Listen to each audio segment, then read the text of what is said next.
Mira, estoy mirando el reloj y son las 11:11 y dentro de poco también serán segundos 11. ¿Y sabes cuándo te coinciden todos los números? O en el coche no te pasa, por ejemplo, las 12:12 o las 13:13.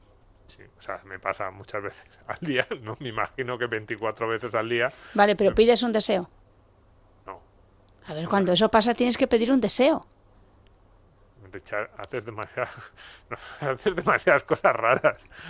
De hecho, es que no, ni siquiera, o sea, sé qué pasa, pues sí, a las 11:11, sé que va a existir las 11:11, pero no, ¿qué pasa? Tú estás ahí mirando el reloj a ver cuándo ocurre. No, pues a lo mejor voy conduciendo, miro y digo, ¡ay! Y ya Las 12:12, eres feliz piensa un durante deseo. 3 segundos. Pues piensas el deseo. Ya. Tú a partir de ahora tienes que pensar un deseo. ¿Y cuál sería tu deseo? Yo siempre pienso el mismo. A las 11:11. Claro, mira, ahora ya no, son las 11:12. Ya me estás... Que me toca la El lotería. próximo programa te lo digo, mi deseo. Vale. ¿Qué tal? ¿Cómo estáis? Bienvenidos a Economía para quedarte sin amigos. De incongruencias está la izquierda llena. Por una parte, ataca la propiedad privada y siempre que puede nos recuerda como un demérito las palabras de aquel ministro de Franco que dijo eso de España es un país de propietarios y no de proletarios. Pero por otra, se enorgullece de querer aprobar una ley estatal por el derecho a la vivienda. Claro, para hacer de España un país de votantes con casa agradecidos con el Estado. Necesitamos ahora intervenirlos para que se garantice, para que se bajen los precios y se garantice la vivienda como un derecho. Es decir, ahora mismo este es un debate de lo que estamos teniendo. ¿Se debe garantizar la vivienda como un derecho básico, como se garantiza la educación, la sanidad, las pensiones? Nosotros pensamos que sí. Bueno, cuando me enteré de que existían, no daba crédito. Es el portavoz del sindicato de inquilinos. Otros que reivindican su derecho sobre algo que no es suyo. Bueno, pues como todos los sindicatos. Este es el inspirador de la ley catalana para el control de precios de los alquileres. Un sindicato que constata que el propietario es un nadie sin derechos. No les hables de cómo funciona la oferta y la demanda. Ampliamos el panorama de hoy con un punto más. En las enmiendas de Podemos a la Ley de Vivienda Estatal se enfoca a las zonas tensionadas. En estos barrios todo se complica con otro chivo expiatorio, los apartamentos turísticos. Para la izquierda siempre hay dos bandos. Eso sí, me da que el sindicato tiene las horas contadas. ¿Cuántos camaradas están deseando dejar de ser inquilinos y pasarse al enemigo? ¿Qué tal, Domingo? ¿Cómo estás? ¿Qué tal, Richard? Hoy nos acompaña The Things, Sí, un dúo británico que hace mucho que no sabemos de él. Va sacando disquitos. Bueno, el primero fue un pelotazo. Llamarles a ver si les ha pasado algo ya. A Ahora Katie ya y a Jules. Ya me has dejado preocupado con los Tings estos. Tengo que decir que uno de los discos lo produjo un miembro de Duran Duran. Son muy buenos. Lo que pasa que es verdad que son de esos grupos que sacan un primer disco y es un bombazo y está lleno de hits. Y luego, pues bueno, pues ahí van, Nos dicen rankeando. a vivir de las rentas y los royalties. A mí me parece bien. Bueno, estuvieron nominados a un Grammy y todo. Esto es un súper éxito. Esto es un pelotazo. Yo confío en Jules y en Katie, que volverán y además volverán a triunfar. Yo también. Bueno, Domingo, ¿qué te parece todo el sindicato de inquilinos? Sí, me ha parecido siempre muy mítico este concepto de sindicato de inquilinos, porque o sea, no sé, Para que el Estado ejerza la violencia sobre la propiedad de los demás. Sí, no sé, pero, o sea, quiero decir, el sindicato normalmente se plantea frente a un patrón, entonces el patrón, ¿quién es? El dueño de la casa en el que estos inquilinos están. Luego sí, no sé, me parece un concepto peculiar. Pero ahí los llevas. No, ahí están y viviendo bien. O sea, hay alguno de estos activistas que ha acabado de alcalde de Barcelona, así que, oye, ni tan mal. Ni tan mal. Bueno, hoy ¿con quién nos vamos a enemistar? Pues a lo mejor con estos del sindicato de inquilinos y con muchos inquilinos, no sé yo si también con muchos inquilinos, porque hoy nos vamos a plantear la cuestión del precio de los alquileres. Ya lo hablamos en algún momento, de si la vivienda a lo mejor era más en términos generales, si la vivienda era cara, si no era cara en España, cómo era la vivienda cómo había evolucionado respecto a otros bienes.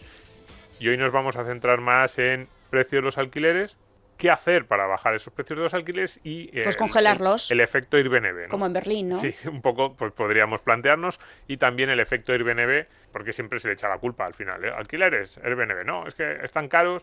Como, hombre, hace 20 años también protestábamos porque estaban caros. Sí, es verdad, de hecho el sindicato de inquilinos, las plataformas antidesahucios, surgieron o cogieron fama en la anterior crisis y entonces no había Airbnb, pero ahora ya parece que solo Airbnb explica todo lo que está pasando con los precios de los alquileres. Pues también sobre ese tema, sobre los nuevos fenómenos turísticos, nos plantearemos... ¿Has hecho uso, por cierto, alguna vez de Airbnb? Sí, varias veces. Soy bastante fan de Airbnb. Está fenomenal. A mí me parece que es una...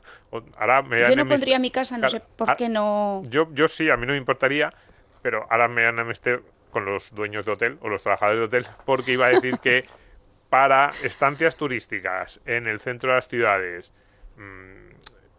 depende también del tipo de turismo que te guste, pero para mí, por ejemplo, lo que a mí me gusta hacer cuando viajo a una ciudad, me gusta más el modelo Airbnb que el hotel clásico, que tiene sus ventajas. Pues, por ejemplo, para viajes de negocios, pues yo seguiría yendo a un hotel clásico, pero a lo mejor si digo, me voy con mi mujer una semana, pues el último que fue Airbnb en Ámsterdam, pues ahí la verdad es que cogimos un piso en el centro y nos gustó bastante.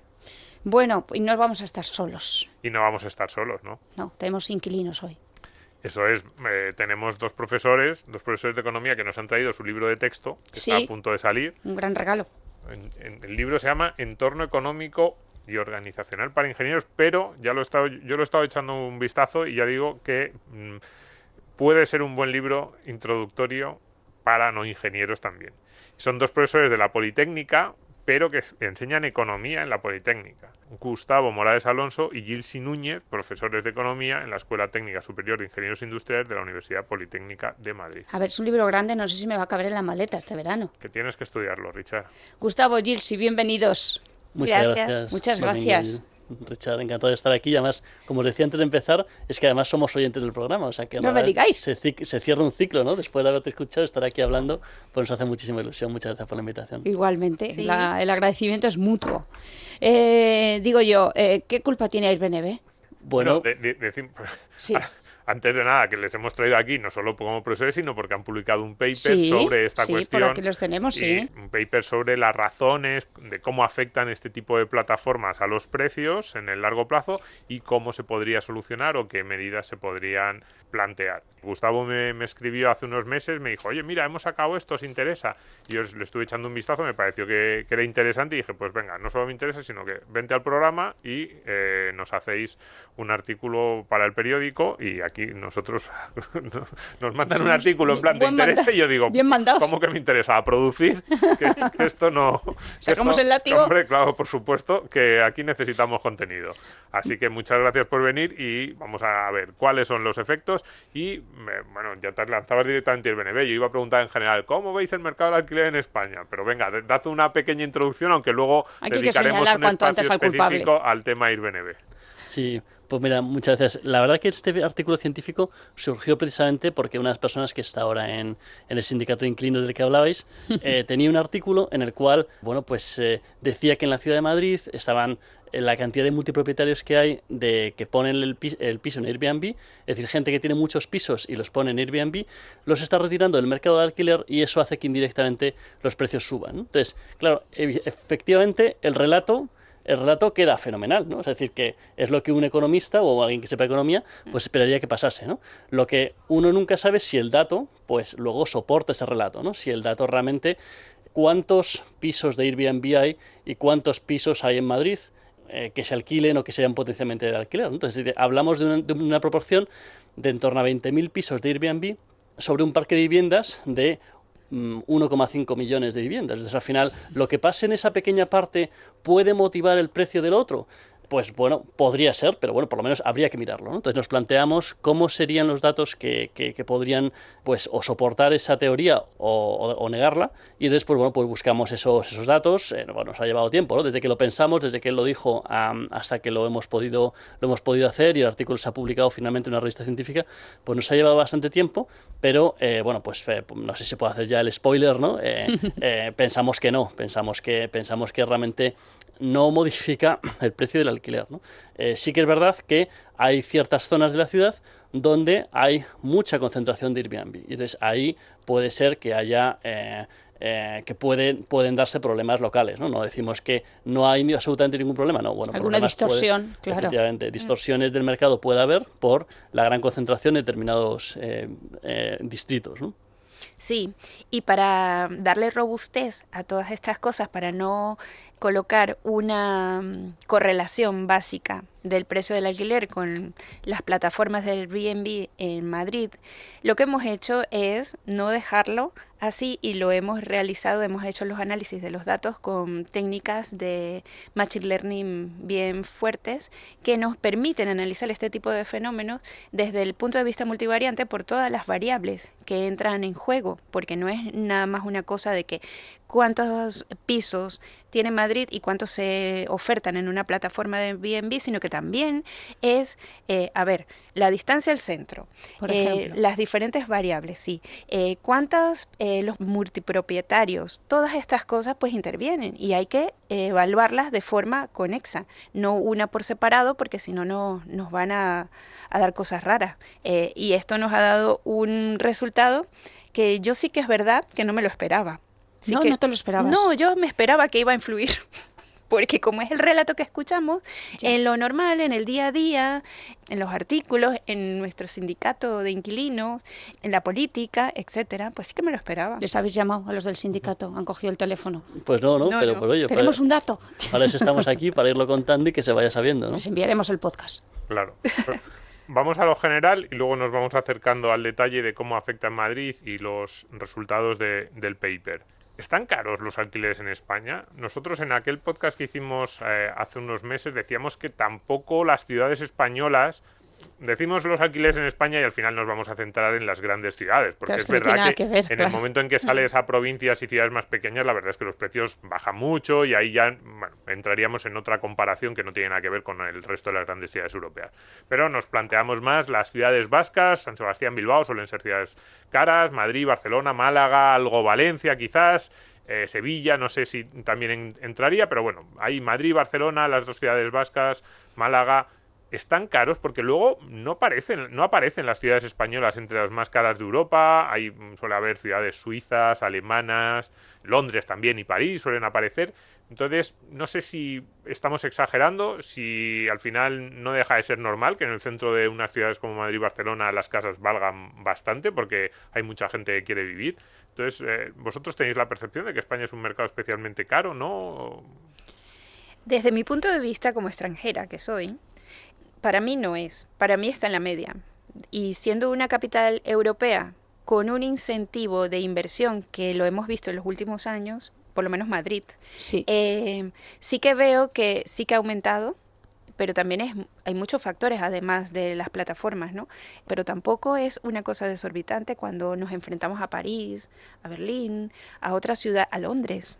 De hecho, Londres, No, Londres. Londres y Nueva York en el Imagínate. mundo, pues son las que líderes en estos precios del alquiler altos. Claro, es que, a ver, Londres. Yo he tenido amigos en Londres. ¿Que han vivido a cuántos kilómetros del centro? Sí, yo ya no sé, porque uno habla en tantos sitios, yo creo que esta anécdota lo conté alguna vez en algún programa. Un amigo mío en Londres, hablando un día que iba a ver a otro amigo que vivía también en Londres, un amigo común, y entonces me dice, sí, he quedado con este, le voy a ver, no sé qué.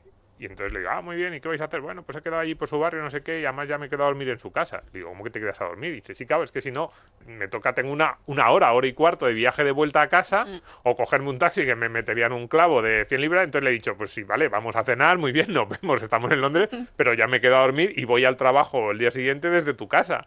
Eso en Madrid, por ejemplo, sería un poco realista pensarlo. No sé, quizás alguien que viviese muy en la periferia, pero si no, es lo típico que no te planteas en Madrid porque no es necesario. Y sin embargo, en ciudades como Londres, que son mucho más grandes también, tienen muchos más París, habitantes, sí, sí. el área metropolitana o París, son relatos que más o menos sí, pues son habituales. Por eso digo que yo no sé si estamos creando un problema ficticio, en el sentido de que qué caros están los alquileres, qué caros están los alquileres, no están tan caros. Y sí, evidentemente, si quieres vivir en Malasaña, en un piso de diseño, pues tienes que pagar porque hay mucha gente que quiere vivir ahí porque está muy chulo el barrio. Bueno, el problema ficticio lo hemos hecho ley.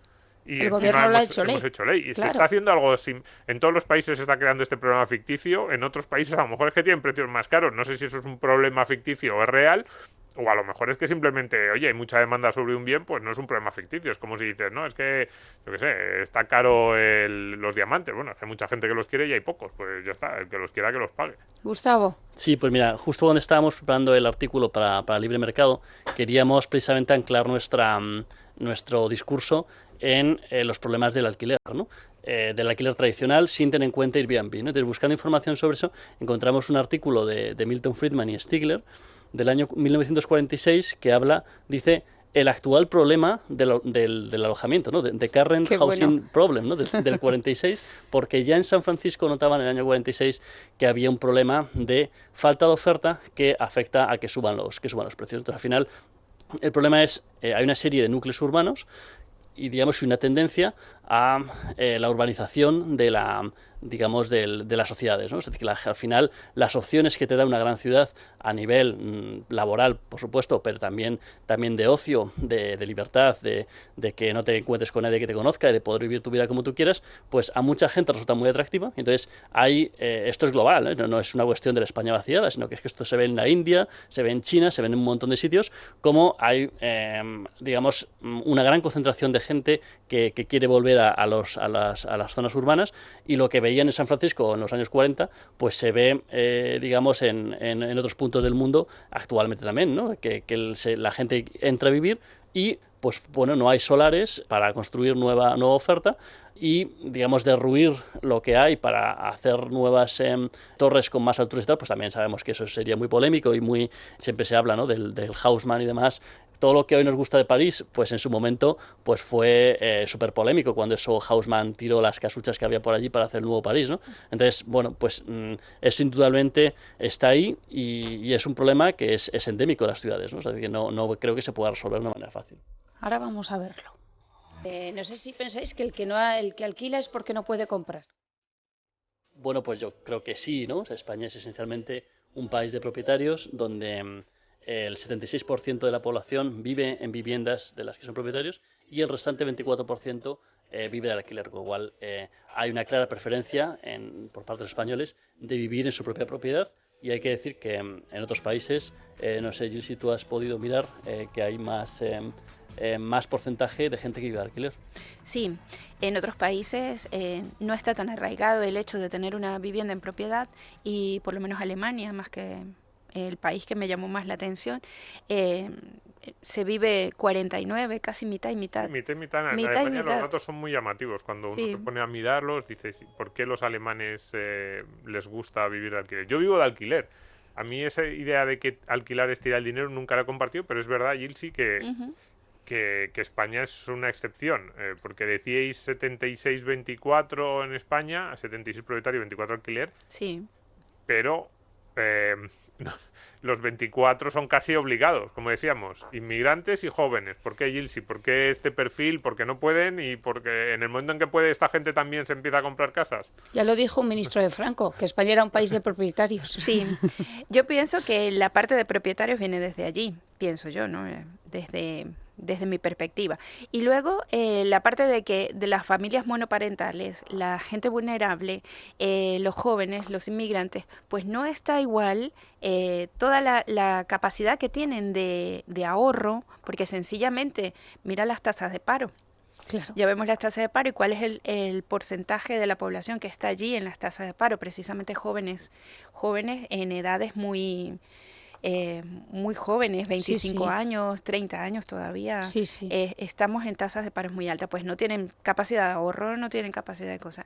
Queda vivir de alquiler, pero es que además de vivir de alquiler, queda de vivir de alquiler con otras personas, porque ni siquiera puede un joven pagar un piso para él solo. Tiene Eso que también lo tenéis compartir. estudiado, ¿no? Lo que dedicas de tu sueldo al alquiler, a Sí. la vivienda, ¿no?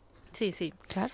Lo tenemos, lo que se dedica más o menos a la vivienda es entre un 30%, ¿no? Sí, en las grandes ciudades, ¿eh? Sí. Antes, como comentaba Domingo, claro, aquí hablamos en general de España, pero claro, no es lo mismo hablar de una gran ciudad como Madrid o Barcelona que hablar de ciudades más pequeñas donde hay pues mucha menos población flotante que busca estos pisos de alquiler, ¿no? Pero sí, contrasta, ¿no? Como en el IPC la vivienda solo ocupa un 13%, como queriendo indicar que una familia gastaría en su vivienda un 13% en la vivienda, y sin embargo los datos nos indican que Madrid y Barcelona se dedica casi en torno a un 40% del salario de los ingresos de la familia para la vivienda, ¿no? Lo cual pues te hace ver o bien que el IPC está muy mal calculado o bien que si eso se modula, digamos, y se extrapola a todo el resto de España, pues sí que a lo mejor es el 13%, ¿no? Sí, pero esto es un tema muy de actualidad. O sea, aquí nos salimos pues en una pequeña digresión.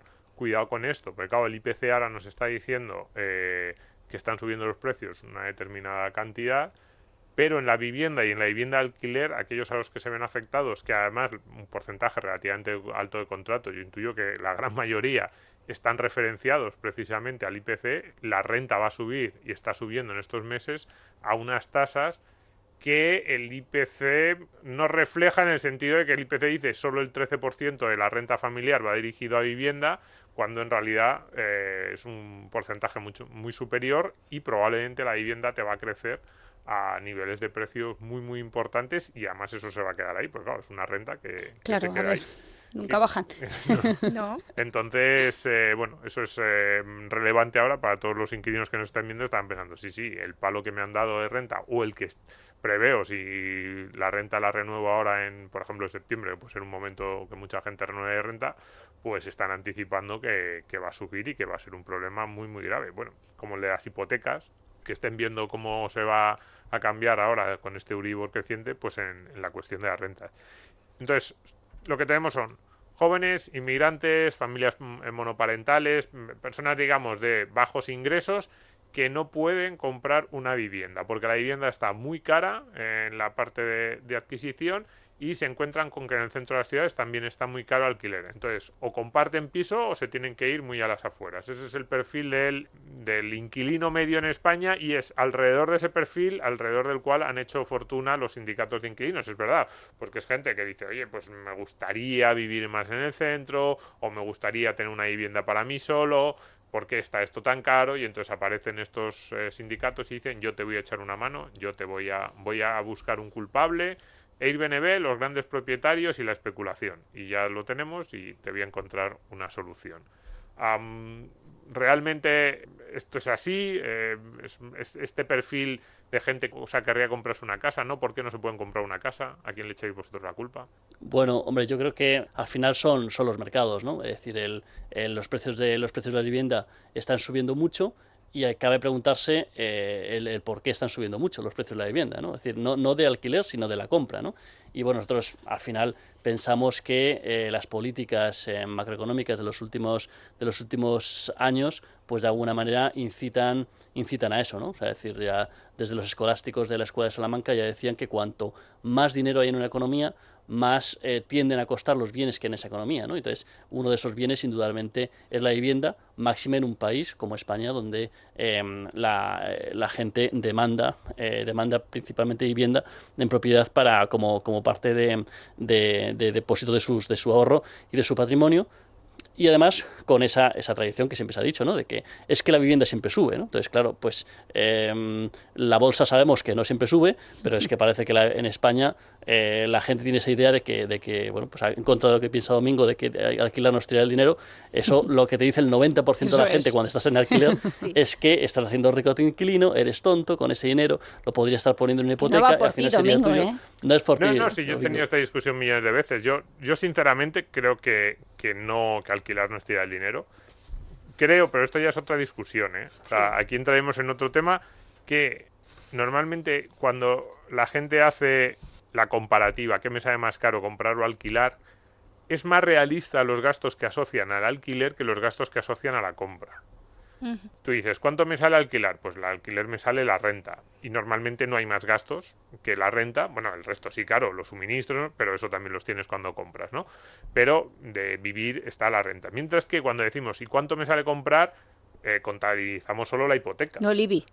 Claro, entonces no contabilizamos el IBI, no contabilizamos los gastos de reparación de la vivienda, que si es tuya lo tienes que afrontar tú, no contabilizamos los gastos de comunidad, que normalmente también son del propietario, no contabilizamos una serie de gastos que son muy importantes, que se van sumando, y el gasto más gordo, que es el que nunca contabilizamos, que suele ser el de la entrada que tenemos que dar al banco para comprar una vivienda. Claro, tú dices, yo cada vez soy más favorable a la compra de vivienda, o cada vez creo que es una forma de inversión Claro, ahorro conocida. que puede ser Sí, sí. conocida, que puede ser razonable. Esto en tu dinero yo lo defiendo mucho, y he dicho, yo era muy contrario a lo mejor hasta hace 10, 12 años, luego he ido diciendo, bueno, cuidado, que tiene ventajas también la compra de vivienda. Pero hagamos realmente bien las cuentas. Si yo digo, las cuentas son, hoy, a día de hoy, en 2022, tengo 100.000 euros, por ejemplo. Entonces tengo dos opciones: invertir esos 100.000 euros y seguir de alquiler y pagar una renta, o coger esos 100.000 euros, darlos como entrada de una casa y luego gastarme un dinero. Entonces, ¿cuál sería mi patrimonio dentro de 25 años, una vez que yo haya dejado de pagar la hipoteca? ¿Sería más alto mi patrimonio en el caso de compra, que básicamente mi patrimonio consistiría en una vivienda en Madrid, o sería más alto mi patrimonio en el caso 2, en el que mi patrimonio sería, no tengo ninguna vivienda en Madrid, lo que tengo es unas inversiones que he hecho en bolsa o lo que sea, como hayan ido? Entonces, El problema es que no hagas ni inversiones, claro, no tengas ni casa ni inversiones, cálculo- como me pasaría a mí. Entonces, claro, el cálculo hay que hacerlo de dos formas. La primera, cálculo real. Si vas a dar una entrada de 100.000 euros, esos 100.000 euros podrían estar generando rentabilidad desde el día de hoy hasta dentro de 25 años, y eso es mucho para generar rentabilidad. Pero dos, el cálculo real en la parte del que compra, perdón, en la parte del que alquila, las trampas que se hace mentalmente es muy bien, Richard, veo que vas Gracias. atendiendo. No, porque vamos, es en que dice, no, yo voy a ahorrar no sé cuánto porque vivo de alquiler, me sale más barato el alquiler que la compra, no tengo que pagar hipoteca, y voy a ir metiendo ese dinero en inversión. Y Richard es realista y dice, no, si a mí me pasara esto dentro de 25 años sería como, Tendría 30 bolsos, ¿dónde está o la 50 inversión, o Richard? Y entonces 150. me enseñaría su armario de bolsos y Eso es. zapatos. Entonces hay que ser realista en los dos casos. Si vas a alquilar, tienes que ser realista vas a ser capaz de invertir ese dinero y generarte un patrimonio. Si vas a comprar, ser realista en el sentido de incluye todos los gastos en la compra, no solo la hipoteca, también la entrada que le des al banco, también el IBI, también el resto de los gastos. Y ahí, en la suma, yo creo que depende de nuestro perfil de ahorrador, inversor, de muchas cosas, que te sale mejor comprar o alquilar. Pero no, desde luego lo que no me parece un absurdo alquilar. Pero bueno, Sí, nos Gustavo. hemos salido un poco del tema. Bueno, algo que decir. Bueno, nosotros tenemos también un proyecto divulgativo sobre inversión en bolsa, y siempre insistimos mucho en que claro, que hay que hacer una asset allocation, ¿no? Una distribución de activos, en los cuales yo sí que pienso que un activo importante que se tiene que invertir es el patrimonio inmobiliario, ¿no? Le digo, no con la idea de comprar pisos, como dice, no, comprar pisos en barrios obreros para alquilarlos y tal. Yo no digo eso, ¿no? Yo digo tener una parte de tu patrimonio en un piso en el que vives. Creo que es también una estrategia de inversión que se puede compatibilizar con las inversiones en renta variable, y yo creo que sí, que para mí al menos un piso en el que vivir, yo sí creo que tiene sentido desde un punto de vista financiero. Sí. Cuando vienen mal dadas, te vas al piso de tus padres. No, yo cada vez, vamos, en el curso que hemos hecho este año, en Tu Dinero, la gente que nos siga, yo cada vez y a mis amigos se lo digo, para el inversor medio y para el ahorrador medio, creo que es una de las mejores formas de ahorrar e invertir, porque les obliga a la hipoteca, porque lo haces, porque el dinero no se te evapora, tú tienes ahí cada mes una obligación. Bueno, puede haber perfiles, a lo mejor ¿y tú por qué no lo haces? Bueno, yo solo tengo mi casa en Asturias famosa que hablo todos los días, ¿no? Famoso ya sí. Pero eso Hortensias. es otro tipo de compra y no tiene nada que ver. Pero ¿por qué yo no lo hago en Madrid? Bueno, pues a lo mejor yo no, en algunas características mías, no soy ese ahorrador inversor medio, pero vamos, para una gran mayoría. Mis amigos últimamente cada vez que me lo preguntan, ¿pero compro o alquilo? Digo, compra. Y tu mujer quiere, ¿no? La has convencido. Sí. Mi mujer, por ejemplo, es como, ¿por qué no compramos? Yo, no, nosotros nos valen otras cosas, pero vamos, al ahorrador inversor medio, compra y déjate de historias. ¿Qué digo yo? Estábamos hablando de las causas de la subida de los alquileres. Y es verdad que estos de los sindicatos de alquiler se niegan a que haya más construcciones. Porque claro, una cosa es aumentar la oferta. Porque dicen que entonces volveríamos a la burbuja del año 2000. ¿Eso es así o no es así? Bueno, ¿Qué hacemos? Hay como tres distintas alternativas, ¿no? La una es, si te preocupan los precios del alquiler, pues una es intentar limitar los precios, ¿no? Que de eso si queréis hablamos ahora. La otra es intentar hacer que el Estado gaste en vivienda pública de alquiler, que salga, digamos, que invierta en eso, ¿no? Pero claro, eso es detrayéndolo de inversión en otras cosas, la sanidad, la educación, lo de siempre, ¿no? O dar incentivos para que la iniciativa privada pues provea esa oferta, ¿no? Claro, eso evidentemente puede dar incentivos, pues ya estaríamos siempre con la cosa de esos son unos fondos buitre que se van a aprovechar y luego van a especular y Así luego es. tal. Con lo cual, al final, lo que acaba quedando, digamos, la herramienta que le queda al político, lo único que no le va a dar problemas y no le hace quitar dinero de la sanidad y demás, pues es intentar controlar los precios, ¿no? Y digamos que nosotros lo que pensamos es que eso pues no acaba funcionando bien. Yo lo que pienso también es en otra variable adicional y es cuando nos ponemos del lado del propietario. ¿Qué garantías legales tienen los propietarios para que esos inquilinos que se está dando ahora el fenómeno, más que todo en los distritos sur de Madrid, se está dando el fenómeno de que se entra como inquilino y luego se ocupa el piso, se deja de pagar y pasa la ocupación? ¿Qué protección legal le estamos dando a los propietarios cuando la propiedad en España, como ya lo hemos dicho, es un 76% y es un valor? Ni siquiera es que tengo un piso, es que le doy un valor adicional, porque no es lo que cuesta el piso, sino el valor que cada quien le da a su inversión. Entonces esas cosas pues también allí están con toda la parte de legalidad en protección, que sí que yo creo que también adolecemos de eso. Eso es muy grande porque hay empresas privadas que se dedican a protegerte que tu inquilino te pague. Ya que la justicia no hace su trabajo, pues tiene que haber iniciativa privada. Seguros no de vamos a hacer alquiler. ninguna publicidad, pero todos conocemos alguna. Limitaciones de precios, oferta pública de vivienda, medidas encaminadas a fomentar la oferta privada. Yo tenía aquí esos tipos de medidas que ya estábamos tocando. Decía Gilsi es venezolana, que no hemos dicho. Yo no sé si eso influye. Yo me lo guardaba para el final. En ese miedo que ella, pues sacábamos aquí el fenómeno de... Exprópiese. Sí. Digamos, la inseguridad jurídica y cómo se afecta al propietario. O sea, si me preguntan cuáles son las dos razones por las que los alquileres en España están un poquito más altos, yo diría, en primer lugar, lo que decía al principio, no están tan altos. Si miramos otras grandes ciudades europeas, no lo están y bueno, es lógico que el centro de Madrid tenga unos precios pues, y que siempre haya... No solo que tenga unos precios altos, sino que siempre hay una cierta tensión ahí, porque hay mucha gente que quiere vivir. En el momento en que bajaran un poco, pues mucha gente diría, oye, pues venga, vámonos a Malasaña, vámonos al centro, que es un sitio muy agradable, ¿no?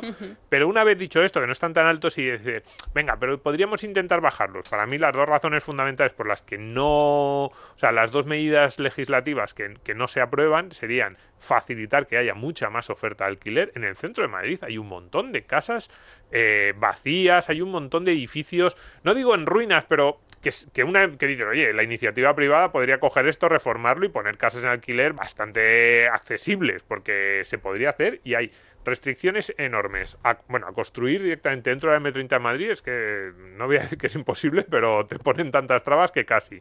A las reformas, incluso a puesta en marcha, a reformas de todo tipo, no solo dentro de los edificios, sino reformas de uso, es decir, locales comerciales en Madrid que podrían funcionar como bajos y como viviendas también, pero no es nada fácil hacer eso. Entonces, primera, digamos, cuestión legislativa, las dificultades que hay en poner nueva oferta de vivienda. Ya no te digo hacer un edificio de 20 plantas en Madrid, que, oye, hace 40 o 50 años hacían, ahora ya prohibido cualquier cosa que ni siquiera roce el skyline de lo que hay dentro de la M30. Y la segunda cuestión es la falta de seguridad jurídica que sienten en España los propietarios sienten que toda la norma va dirigida a proteger al inquilino. Yo, por ejemplo, la experiencia que yo he tenido en otros países, en Bélgica, tanto por temas familiares como por amigos periodistas que van a Bruselas, que es un sitio en el que puede haber pues muchos corresponsales, conoces a unos o a otros, y lo que te dicen es que allí es exactamente al contrario, que allí el propietario puede hacer lo que le dé la gana con el inquilino y que la ley protege completamente al propietario. Claro, ¿qué pasa? Que Bruselas la oferta de alquiler que hay es brutal. Mientras que en Madrid, entre que no dejamos construir pisos, no dejamos reformar nada dentro de la M30 y encima luego el propietario siente que está dejado de la mano de Dios, pues claro, ¿qué hacen? Los que tienen pisos, si acaso los venden, pero no los ponen en alquiler y encima no sacamos nueva oferta. No sé cómo lo habéis visto vosotros a la hora de hacer este paper, si esto es así, si no, Gilsi, yo te decía a ti, no sé si tú como, eso que decía, como venezolana, ese miedo real... Sí. Es verdad que se ven algunas cosas en España pues que recuerdan a legislaciones... Me recuerdan, pero más bien me sorprendió al enfrentarme a la legislación en España y también al sistema financiero, al sistema bancario más que todo, cómo se maneja esta parte de que te desahucian y luego tienes que seguir pagando. te quitan el piso, pero lo tienes que seguir pagando. Y eso es Eso increíble. a mí fue para mí un balde de agua fría cuando yo me enteré de que eso pasaba, porque, o sea, en mi estructura mental, donde yo me crié, no pasa eso, no pasaba eso. Luego sí que es verdad que Venezuela dio derivas y las derivas las tenemos allí implementadas, allí están afianzándose cada día más. Ya, Sí, sorprendentemente. y se ha expropiado mucho y se quitan las cosas porque otros necesitan. Y bueno, igual que le ha pasado a Cuba, igual que le ha pasado a estos países que pues con dictaduras, porque hay que llamarlo como con lo que son. Sí que me da miedo, pero por otro lado es que yo digo, es que se tiene que proteger un poco. En un país que supuestamente tiene más garantías para todo, porque de hecho una de las cosas que yo más valoro aquí es poder caminar en la calle tranquila, Fíjate. que no cuesta, que no cuesta nada, pero que lo valoro, unas garantías mínimas de protección a la propiedad privada. Unas garantías que sí que las hay, pero que yo creo que pudieran ir un poco más allá. Claro, es que además, a ver, no proteger al propietario no solo daña al propietario de ese piso. Yo siempre digo, es que uno ocupa en una comunidad de vecinos, lo que te hace es que te destroza el valor de la vivienda de toda la comunidad de vecinos. No solo de la casa, porque a veces cuando se dan las cifras, por ejemplo, del fenómeno de la ocupación, dicen, no, es que solo afecta al 0,3% de las viviendas. No tengo ni idea cuál es la cifra, pero es muy baja. Y dices, hombre, algo que solo afecta al 0, no sé cuánto por ciento, y dices, ya no, pero es que no es así. En una manzana de un barrio de Madrid en la que haya 2 o 3 viviendas, claro, en la manzana hay 1000 viviendas, hay 2 ocupadas y dicen, hombre, 2 de 1000 tampoco, un momento. Esa manzana ya está señalada, cuidado que ahí ocupas, cuidado que si eres el del piso de arriba, el de abajo, tú ya no quieres irte, ni quieres irte a vivir allí de alquiler, ni te quieres ir allí a vivir, o sea, no quieres Imagínate, comprar, meterte con entonces una familia. eso afecta al mercado mucho más allá de la cifra de cuántas viviendas ocupadas hay en España, que encima no es tan baja, porque al final suelen estar concentradas, cuando dicen, no, es que en España solo el 0, no sé cuánto está ocupada, ya, pero suelen estar ocupadas en las mismas zonas, en Teruel, probablemente no hay muchas. Claro, o en Cuenca, ¿dónde están? Están pues en determinados barrios de Madrid, en determinados barrios de Barcelona, en determinados barrios de las periferias de estas ciudades, con lo cual ese 0, lo que sea ya está mucho más concentrado y es ahí, en esas zonas donde sí puede afectar. Vosotros no sé qué tipo de medidas propondréis para intentar que, que los alquileres bajen, si es que pueden bajar mucho. Yo es que soy de la teoría que tampoco pueden bajar mucho más porque hay mucha gente que quiere vivir en esas zonas. No, la verdad que creo que medidas es difícil, ¿no? Digamos que todo lo que no sea intentar que se incremente la oferta, pues no funciona, y es que la oferta pues es muy rígida, primero porque habría que construir, ya solo con eso, pero aparte por todas las legislaciones que hay que limitan en determinados barrios que se aumente la oferta, pues lo dificultan muchísimo, o sea que realmente tiene mala solución, ¿no? La verdad es que de lo que hablamos se ha comprobado, quiero decir. En Berlín se congelaron los alquileres, ¿no? ¿Y qué pasó? Que cayó la oferta de vivienda. Entonces todavía había menos casas ofertadas para inquilinos. Y se pusieron a hacer trampas. Claro, quiero decir, claro, el mercado negro haciendo trampas. Evidentemente. Pues, no, en Berlín, pues, claro, es un mercado negro. En Estocolmo también hay mucho de esto, que es se regula a través de listas de espera. En Estocolmo acceder a un piso en el centro es te tiras 10 años, 15, 20. Se regula a través de las trampas, es decir, empiezo a realquilar. ¿No? Se supone el inquilino oficial es uno, pero este empieza, claro, a realquilar a otro. Cobro un sobre, es decir, te cobro en transferencia bancaria la cifra oficial y luego en un sobre cada mes el extra. Empiezo a cobrar por cosas, pues te digo, te alquilo el piso por 1000 y la plaza de garaje por otros 1000. Es que nadie quiere perder dinero, evidentemente, porque te ha costado también mucho conseguir esa vivienda. Además es muy fácil hacer trampas. Dices, alquilo, si el piso tiene una limitación, dices, alquilo el piso por 1000 y la plaza de garaje por otros 1000. Y dices, hombre, pero ya es caro la plaza de garaje. Ah, pero yo lo alquilo conjunto. ¿Lo quieres? Claro, y ya estás rodeando la limitación de precios al piso. O directamente en Berlín lo que pasó, por ejemplo, es que las casas que fueran reformadas, una de las trampas que se hicieron, además siempre son curiosas las trampas, la gente tiene mucha más imaginación que el legislador. En Berlín pusieron una norma que era que si reformabas la casa ya no le afectaban los controles de precios, porque se suponía que, claro, te habías gastado un dinero y entonces podías intentar recuperarlo vía la renta mensual, y entonces lo que hacían los propietarios era ponían quitaban 4 azulejos del baldosas. baño, 4 baldosas, ponían otras 4 nuevas y pasaban de 1000 a 2000. Y decía, hombre, si solo has cambiado 4 baldosas. Reforma integral. Déjame vivir. Punto. Claro, y entonces te ponían el precio nuevo. Entonces, pero esto es que pasa en todos los... O sea, tú pones un precio máximo y luego ya al día siguiente hay mercado negro, desabastecimiento, en el pan, en los pisos. Si es que esto pasa Es siempre verdad que igual. la intervención se practica en todo el mundo. Creo que en Estados Unidos también, ¿no?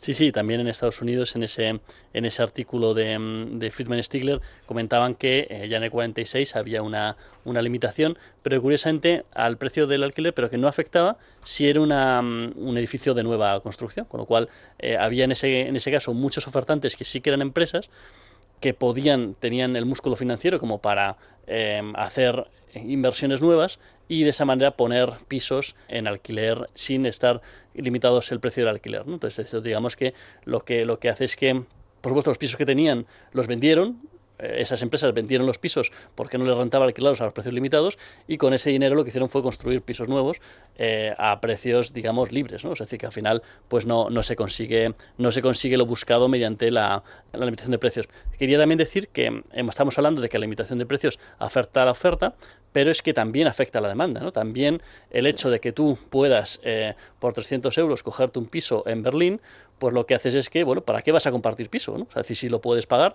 pues ya no compartes piso, sino que entonces, en realidad, en lugar de demandar una habitación, a lo mejor eres demandante de un piso de 2 dormitorios y el otro dormitorio utilizas pues para atender, para cuando viene visita, cuando no sé qué. Entonces, en realidad, lo que pasa también es que se incrementa también la demanda por el otro lado, con lo cual es perverso, ¿no? Efectivamente, el que consigue un piso de precio limitado sí que está mucho mejor, ¿no? Pero de lo que os acabo diciendo es que hay una gran cantidad de gente que no consigue ningún piso, ni de precio limitado, ni de ningún otro precio.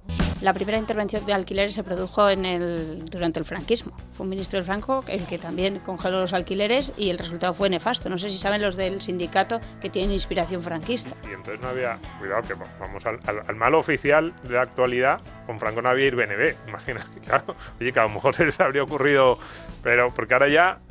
O sea, siempre los malos han sido los especuladores, los fondos buitre. Nos hemos ido hasta Friedman cuando en el año 40 ya analizaba y decía, oye, vamos a ver si hay otras razones a las clásicas, a las que dicen el sindicato de inquilinos actual y el que estaba en la época de Friedman. Pero ahora ya el malo malísimo es Airbnb. Y ahí es donde vosotros os habéis metido, habéis dicho, vamos a ver el dato y el relato.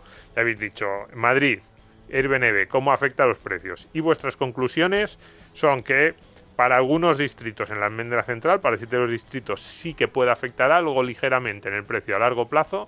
Para el resto de la ciudad, prácticamente nada, y afecta mucho más otras cuestiones como la distancia al centro, otras cuestiones más clásicas.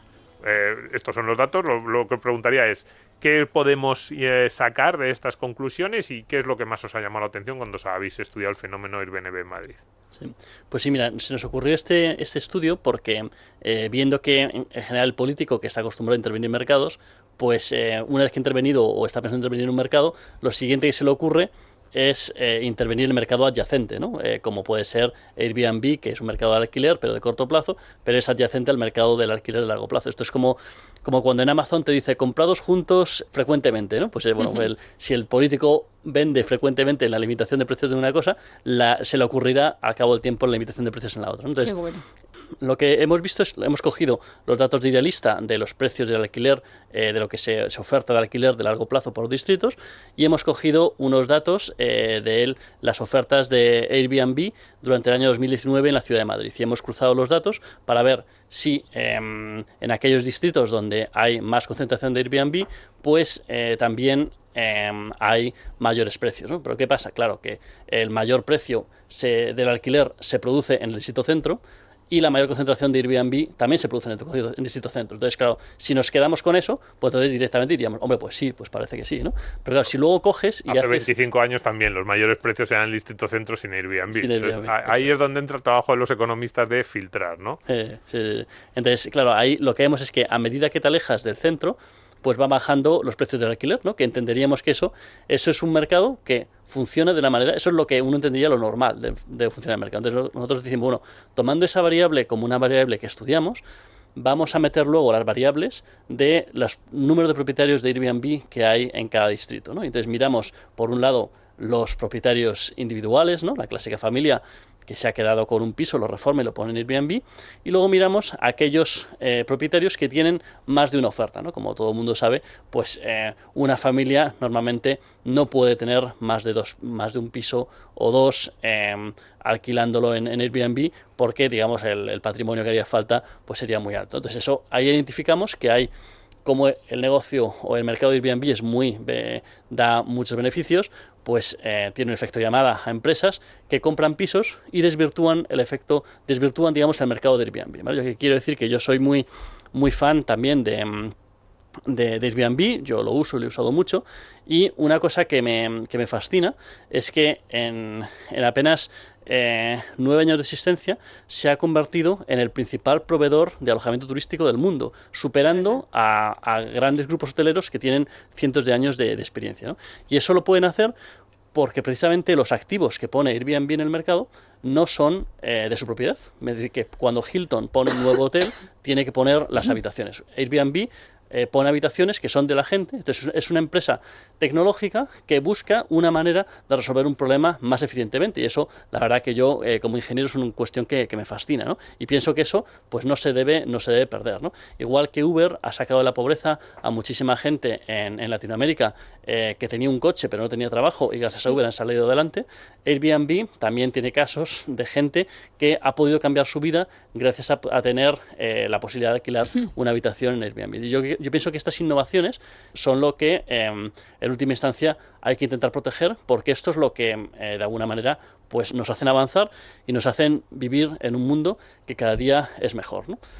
Pero claro, indudablemente puede tener también su contrapartida, ¿no? Entonces no quiero decir, bueno, si de verdad se sucede ese trasvase de propiedades de un mercado al otro, pues puede ser que subieran los precios, ¿no? Entonces nosotros lo que hemos hecho es mirar si esas variables de verdad impactan en los distintos distritos, ¿no? Entonces, al final, lo que hemos visto es que efectivamente en aquellos distritos que están, digamos lo que sería el metro central, los 7 distritos que están dentro de la M30, ahí la concentración de Airbnb y la concentración de multipropietarios sí que es tan alta que pueden modificar el mercado de los precios de alquiler de tal manera que en esos distritos el precio no se fija puramente por la distancia al centro, sino que se fija por la presencia de Airbnb.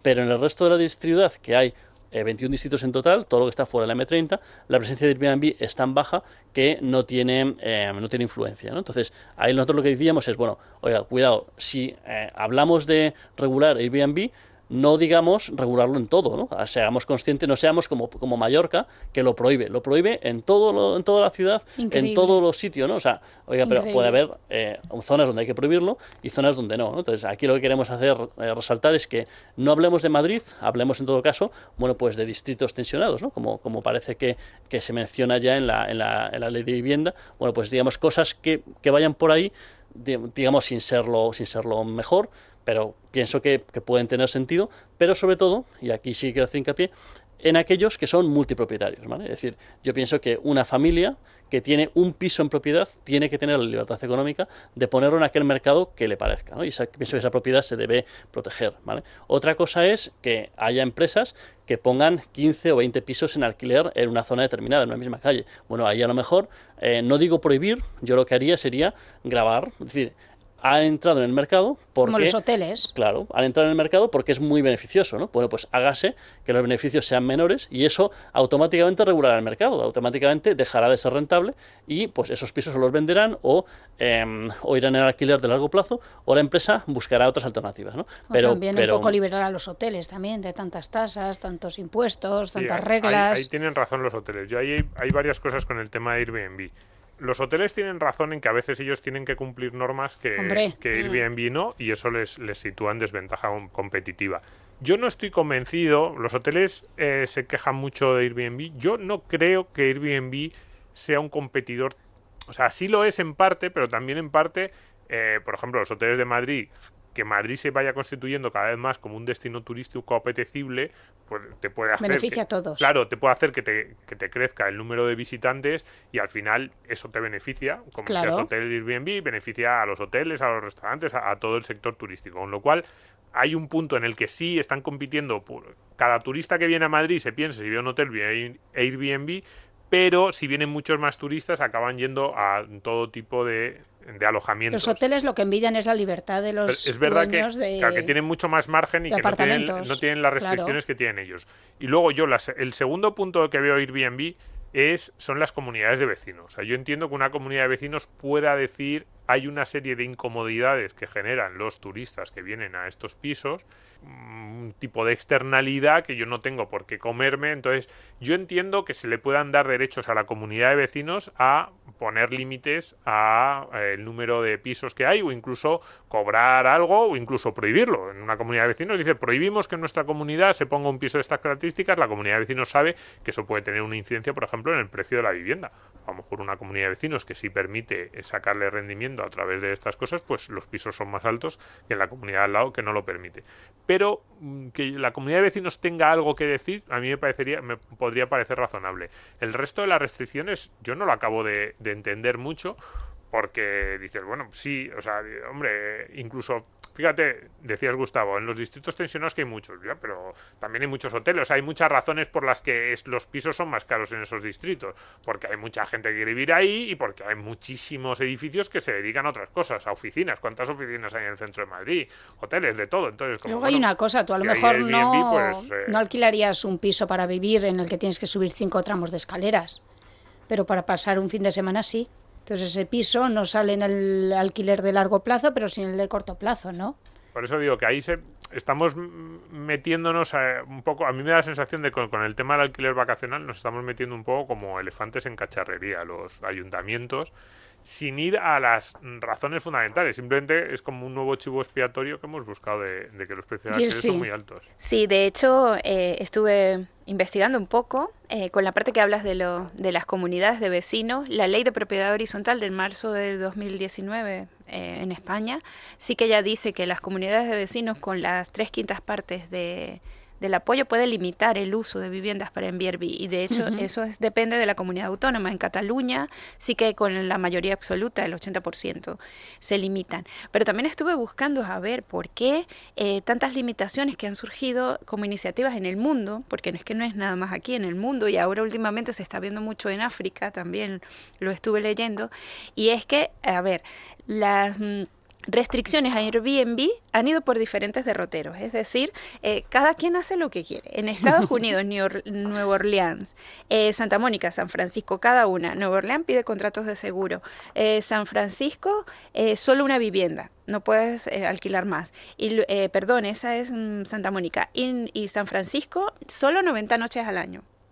Así. Luego tenemos en Europa, Barcelona. No se permiten nuevas licencias para viviendas turísticas. Madrid, entrada independiente, esa ya la tuvimos, ya la derogaron, etcétera. Sí, Berlín prohíbe el alquiler de pisos completos. Solo puedes alquilar un piso, una habitación y estar y vivir allí. La persona que lo alquila vivir allí. En Ámsterdam, pues solo se puede alojar 4 huéspedes máximo y solo por 60 noches al año. Cosas así. París, 4 meses al año también, y Londres, 90 noches anuales. Sí, lo de las noches es un clásico porque básicamente sacas el piso del mercado. Porque claro, si solo puedes alquilar 90 noches al año, es difícil que te salga rentable respecto al alquiler clásico. Claro, dices, ¿cuánto alquilaría con un alquiler clásico? Pues 1.000 euros al mes. ¿Y cuánto tengo que cobrar cada noche para que en 90 noches sacar los 12.000 euros que puedo sacar con un alquiler clásico? Es difícil que la tasa que puedas cobrar por esa noche te compense, ¿no? Normalmente el alquiler vacacional, si te dejan alquilarlo todo el año, no tienes que tener todas las noches ocupadas, pero sí tienes que tener una tasa relativamente alta para que salga rentable. Todos los propietarios de piso que se han planteado, ¿qué hago? ¿Lo alquilo en el formato tradicional o lo alquilo en el formato vacacional? Saben que en el formato vacacional, si te salen las cosas bien, ganas más dinero en el centro de las ciudades, pero te tienen que salir las cosas bien. Como un año no lo alquiles mucho, claro. Como un año no tengas muchos turistas, pues has perdido dinero respecto al alquiler clásico, que es una renta que cada mes entra ahí a tu cuenta corriente. Con lo cual, bueno, eso es complicado. Entonces, cuando ponen limitaciones, es una forma de echar los pisos del mercado, es una forma de echar a Airbnb del mercado sin prohibirlo directamente, que parece que prohibirlo tiene un coste político, es como otra prohibición. No lo prohibimos. Sí, pero es lo mismo, sí. Pero en realidad es lo mismo. Claro que sí. ¿Sabes lo que me llama a mí la atención cuando he alquilado un apartamento? Que quien me da las llaves suele ser joven. Y digo, qué envidia. Porque claro, también esto es una forma de poderte tú comprar una vivienda. Porque gracias a este mini alquiler puedes ayudar con tu hipoteca. Y la gente está súper orgullosa de poder pagarse así una nueva vivienda. Sí, bueno, ahí yo creo que hay muchos fenómenos. También que hay mucha gente que trabaja luego. Están surgiendo, o sea, surgieron en su momento, ya no sé, después del COVID y con todas estas limitaciones, muchos negocios asociados al alquiler vacacional. Es decir, gente que a lo mejor buscaba muchos propietarios y decía, yo te gestiono lo que es la entrega de las llaves, la limpieza, no sé qué. Tú te olvidas, también, me pagas claro. a mí un fee de un 10, 15, un 20% y te olvidas. Y surgieron muchos negocios. Sí, sí. En fin, dos profesores liberales. Bueno, yo sí. Yo también. Me declaro. Impresionante, Domingo. Sí, ahí están, en la Politécnica. Encima escuchan el podcast, esto es una maravilla. Y a partir del curso que viene, en la editorial Sanz y Torres, este libro que decíamos, Entorno económico y organizacional para ingenieros. Pero ya digo yo que a mí me lo han dado hoy, pero lo he estado, por lo que hemos estado mirando antes del programa, por lo que yo he estado viendo, es un libro que a cualquiera para que quiera un libro de introducción a la economía, que no hay muchos, yo como profesor lo digo, y no me acaban de convencer muchos de los que hay, les puede servir. ¿Les podemos invitar otro día? Sí, claro. Esas primeras lecciones económicas. Claro, las primeras lecciones económicas y también desde el punto de vista empresarial. El libro tiene dos partes, una más de economía pura y otra más de ADE. Pues Gustavo Morales Alonso y Gilsi Núñez Guerrero, muchas gracias. Gracias a vosotros. Un abrazo enorme. Pues nada, que llegan las vacaciones, ¿no? Más o menos. Quien más y quien menos ya estará de vacaciones. Y lo mismo, quien más y quien menos está en un apartamento de alquiler. Sí, un saludo a todos ellos. También a los hoteles. No tengo nada en contra de los hoteles. Es verdad que a mí para determinados viajes en determinadas localizaciones el modelo este de Airbnb me ha gustado mucho. Para otras cosas, por ejemplo, en la playa, hay algunos hoteles que son inmejorables. Yo prefiero el hotel. Ya. De bajar por la mañana y te encuentras tu buffet. Por eso digo y luego que vuelves de la playa o vuelves de donde sea, de dar una vuelta por la ciudad y encuentras tu camita hecha. Todo perfecto. Tus toallas limpias cada día. Es que eso son vacaciones. Es que yo no quiero ir al apartamento y ponerme a cocinar. Es cierto, probablemente yo estaba pensando más en estancias de 4 o 5 días, a lo mejor en el centro de una ciudad, también tiene ahí sus ventajas, poder incluso comprar, a mí me gusta mucho, por ejemplo, el tema mercados. Yo una de las cosas que visito en todas las ciudades a las que voy son los mercados. ¿De verduras? De todo, de todo. ¿No vintage? No, digo mercado, donde yo además intento a veces incluso salirme del centro, irme a algún barrio periférico, al mercado donde estén los paisanos, para ver lo que compran realmente, el tipo de comida que hay, que no en todas las ciudades, eso es muy español, no en todas las ciudades hay mercados como los que conocemos en Madrid, en Barcelona, que son, y no me refiero a Barcelona al de la boquería, sino los mercados municipales de barrio que me encantan. Y, por ejemplo, cuando yo voy a visitar una ciudad, una de las cosas que yo he hecho cuando he ido a un apartamento de estos turísticos es ir al mercado, comprar comida, casi lo que veía y que era como esto raro, e intentar luego cocinarlo. Entonces eso, claro, en un hotel, por ejemplo, pues es más complejo. Pero yo creo, y lo decía antes, son dos formas que deberían convivir mucho mejor de lo que lo hacen. Porque son competidores solo en parte. Que se sepa que una ciudad como Madrid tiene una gran oferta hotelera y que también tiene una gran oferta de pisos turísticos, yo creo que acabaría beneficiando a los dos. Claro. Es como esas zonas de, por ejemplo, de bares y de restaurantes, que dices, es que vamos a, yo qué sé, a la zona de Ibiza a comer, y dices, es verdad que los restaurantes de Ibiza todos compiten con ellos, pero al mismo tiempo que haya muchos restaurantes buenos en esa zona del Retiro, pues hace que vas ahí y luego ya decides en cuál te sientas, ¿no? Que sí, mira, quien más ha hecho por el teatro independiente ha sido Lina Morgan. O sea, llenar teatros comerciales también da público al teatro independiente, evidentemente. Pues yo estoy un poco por ahí. Eso me pasa como con Uber y los taxis. Yo creo que los Uber o Cabify acaban siendo buenos para el taxi también, porque la gente se acostumbra a moverse en Madrid de esa forma y al final es como un conjunto. Tú dices, bueno, hoy, ¿qué coche cojo? Pues un día coges Uber, otro día coges un taxi. Y hay más usuarios para todos. Yo conozco a un dueño de un importante hotel de Madrid y yo cada vez que hablo con él, más que quejarse de este tipo de apartamentos, se queja del ayuntamiento. No me extraña. Claro. Dice, oye, pues si a ellos les permites, ¿por qué a mí no? Eso es. Yo no tengo que cumplir otro tipo de normas. Y al final parece que están enfrentados los dueños de los apartamentos y los hoteles. No. quien los enfrenta es la administración. Sí, y una norma que muchas veces es muy absurda. Los hoteles en concreto, alguna vez que en algún evento del sector turístico empiezan a contarte sus penas, y es que es verdad que están obligados a cosas que no tendrían por qué estar obligados y son completamente absurdas, y eso yo estoy de acuerdo contigo en que les restringe mucho más que lo otro. Pues nada más que decir, que muchas gracias a todos por estar ahí una semana más y que volveremos muy pronto, que seguimos en Twitter, que colgaremos el programa en nuestro periódico, en Libertad Digital, en Libre Mercado y también en todas las plataformas de podcast. Un abrazo enorme a repartir.